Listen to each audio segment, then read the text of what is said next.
Okay, so I've got the new Blade Fusion 180. This is just going to be a quick overview, show you some close-ups so you can get an understanding of, how the helicopter is built, some of the features, and some of the new things.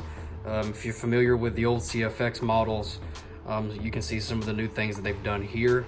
So starting off, of course, you have a new canopy. This canopy is quite large, and the reason for that is so that it will fit the recommended 4S. So this little 180 does run off of a 4S. This is the recommended pack, and these have done just fine. I have two of them. Nothing wrong with those. They fit in there perfectly. Just make sure you put a little Velcro on the back. You'll be set. We'll go ahead and take off this canopy here. This canopy is not fiberglass. It is a Lexan, a polycarbonate canopy. It does look very good though, and it's also much thicker than your average canopy, made of Lexan, so it should be pretty tough. It doesn't make any noise or rattle around, so nothing wrong there. I do like the colors here. It isn't the easiest thing to see, but it's also a small helicopter, so keep that in mind. So going to the helicopter here, you can see that of course the frame is carbon fiber, just like the old one. This one does have carbon fiber landing gear. This is a Fusion landing gear. All of the Fusion models have this really nice sleek sled. It has a decently wide footprint. I have had no problems with this model tipping over, landing, taking off, no problems at all. Just make sure that you don't give any aileron authority and you'll be completely fine. It does have a plastic battery tray, and it's kind of funny because it actually has the old Blade logo on there. They reused it, of course, but underneath it is the ESC. This is a new ESC. It is a 4S capable ESC. I did run this on a very high C3S, and it was extremely underpowered.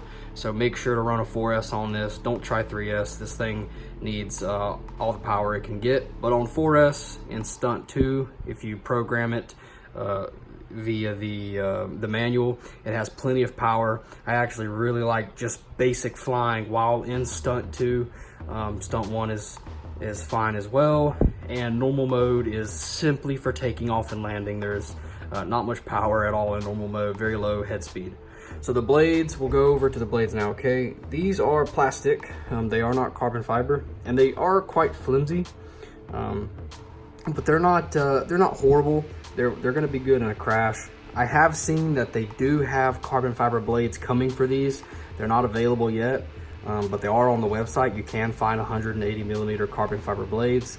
Not on the website yet, but they are definitely coming. That will be an upgrade. So it does have the optimized servo geometry. That's nothing new. You have these little servos here. Those are not new either, I don't think. I actually think they are Metal Gear. I could be wrong, but the servos, they do just fine. You get a aluminum servo block, top and bottom. This is a belt-driven helicopter, so you can see the belt right there above the spur, the main gear. And it runs through the tail boom, of course. It does have a larger tail boom, like most Fusions or all the Fusion line. That larger tail boom is, of course, for that belt, but it also eliminates boom supports. So there's no boom supports on this, which I like. I'm not a fan of boom supports. The Brushless Outrunner is a 3600 kV, I want to say. Yes, it is a 3600 kV Brushless Outrunner.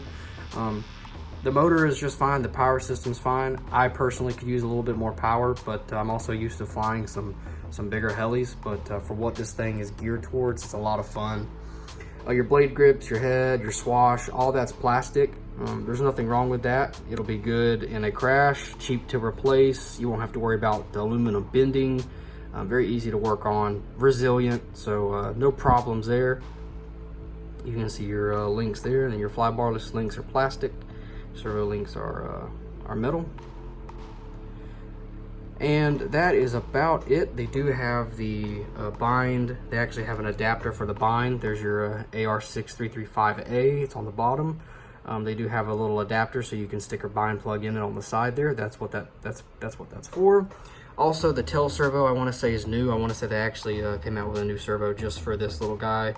It's a plastic geared servo, bigger though for the tail, and it's got a translucent case, which is kind of neat. Nothing out of the ordinary there. It mounts right there, just like on the 360 and so forth. And moving back to the tail here, it's a very traditional design, nothing crazy going on back here at all.